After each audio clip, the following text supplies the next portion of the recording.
Vefi Redhi rikthehet në shtëpi me ëngjëjt nën kujdesin e veçantë të kryetarit të Bashkisë së Vlorës Ermal Dredha në teatrin Petro Marko të martën dhe të mërkurën në datat 11 dhe 12 mars, ora 19, një monodram me mesazhe të forta, një shfaqje që do të sjellë magjinë e teatrit. Drejtori i teatrit Petro Marko të Vlorës Sokol Toto thotë se do të jetë diçka e këndshme dhe mjaft surprizë për të gjithë ata që do ta ndjekin nga afër aktoren e njohur tashmë edhe për te kufive të Shqipërisë, Vefi Redhi. Jemi këtu me Gjinove Farethin, një nga aktoret shumë të mira, do të thosha, e cila e ka nisur karrierën në këtë teatr, dhe jam i bindur që dhe do ta vazhdoj akoma karrierën e saj në këtë teatr, nuk do të mungoj. Ka pasur një farë mungese për pak kohë, po me këtë rikthim besoj se do të jetë shumë afër teatrit Petro Marko në shumë projekte që ne duam të bëjmë, në shumë shfaqje që ne duam të sjellim për publikun e dashur vlonjat.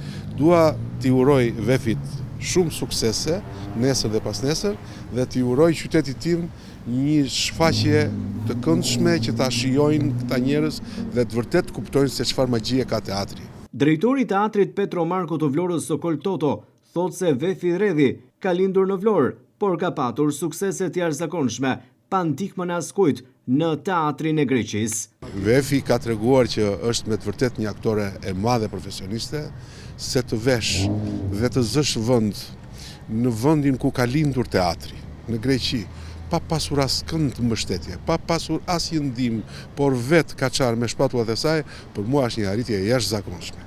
Vefi Redhi rikthehet kështu në vendin e saj, në teatrin ku nisi rrugëtimin vite më parë dhe ku e mbylli me sukses, ndërsa flet edhe për emocionet, duke falenderuar të gjithë ata që bën të mundur rikthimin e saj. Unë dua të falenderoj pikë së pari Bashkinë e Tiranës, në veçanti zotin Dimitraq Furxhi, për mbështetjen e këtij programi, në mënyrë të veçantë autorin e veprës, Odise Plaku, i cili kishte dëshirën e madhe të më rikthente në Shqipëri. Falenderoj në mënyrë të veçantë kryetarin e Bashkisë së Vlorës, Bashkinë e Vlorës, drejtorin e teatrit Petro Marko, zotin Sokol Toto, për gjithë mbështetjen, për t'u kthyer në Vlorën ku nisa aktivitetin tim, megjithëse pas shumë vitesh, dhe për mbështetjen e tyre. Vetë Redhi thekson se kjo është një monodram mbi një orë, duke sjellë kështu emocion, ndërsa për të do të jetë një përgjegjësi e veçantë. Vepra ka mesazhe të fuqishme dhe flet për fëmijët e pagjetur të Kosovës, por edhe për fëmijët që zhduken nga lufta. Në qendër do të jetë një nën. Është një monodram, një monolog mbi një orë, me regji të Nasir Shatrollit dhe tekst Odise Plakut. Është emocion dhe përgjegjësi e veçantë për mua që të kthehem pas kaq vitesh dhe të interpretoj në shqip. Vepra është e fuqishme, ka një mesazh shumë të fuqishëm, flet për fëmijët e pagjetur të Kosovës, megjithëse kanë kaluar 20 vite, por ne kemi përgjithësuar për fëmijët që humben dhe zhduken nëpër luftra. Është në qendër një nën, ka një mesazh shumë të fuqishëm, gjithçka që ka të bëjë me dhimbjen dhe me historinë nuk duhet haruar, nuk duhet lënë mënjan, sepse është shumë e thjeshtë të përsëriten gjërat e këqija, gjërat e hidhura. Ndihem vërtet shumë bukur që mu dha mundësia nëpërmjet bashkisë dhe drejtorit të teatrit që të kthehem në qytetin e zemrës time, në qytetin ku ndodha hapat e para si aktore profesioniste. Jam shumë e emocionuar, ftoj njerëzit të vinë, ata që më mbajnë mend të më rikujtojnë, ata që nuk më njohin të njihemi. Por përse duhet të ndiqet kjo shfaqje? Vet aktoria Vefi Redhi jep një mesazh. Sepse vepra ka në qendër një nën. Vepra flet për dhimbjen e nënës, flet për forcën e nënës. Femra është ajo që është ndoshta forca që shtyn jetën përpara.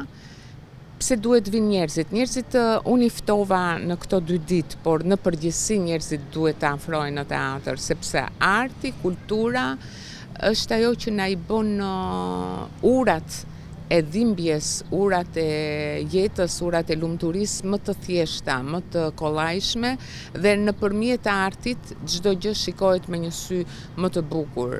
Dhe për mesazhet që përcjell teatri në përgjithësi dhe në veçanti vepra që unë do interpretoj, ka një mesazh shumë të fuqishëm.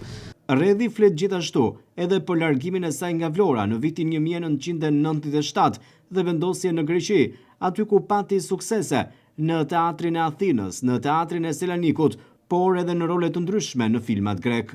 Unë në ngjarjet e 97-s vendosa dhe ika, vazhdoj teatrin në Athinë, vjet isha në teatrin kombëtar të Veriut në Selanik dhe përveç teatrit kam pasur edhe xhirime të ndryshme në filma me metrazh të shkurtër, në serial grek, vjet në gusht kisha xhirime për platformën Amazon. Për drejtorin e teatrit Petro Marko Sokol Toto, kjo është një shfaqje që nuk duhet humbur, ndërsa nënat duhet të vinë për të marrë emocione të jashtëzakonshme dhe të forta. Është fat i madh që vefin ta kemi në teatrin Petro Marko. Vërtet është një fat i madh. Kjo është një shfaqje për mos të humbur. Ju garantoj që në këtë shfaqje, sidomos ato që e ndjejnë vërtet veten nëna, do të marrin emocione të jashtëzakonshme, do të marrin emocione shumë të forta. Do të kuptojmë me të vërtet se çfarë mund të arrijë të sakrifikojë një nënë për fëmijët e vet. Ju lutem, hajdeni dhe do të mbeteni jashtëzakonisht të kënaqur. Ju premtoj një shfaqje brillante. Ëngjëjt nga Odise Plaku dhe me interpretimin e Vefi Redhit vinë në skenën e teatrit Petro Marko ditën e martë dhe të mërkurë në datat 11 dhe 12 mars, ora 19 për të sjellë emocione të forta.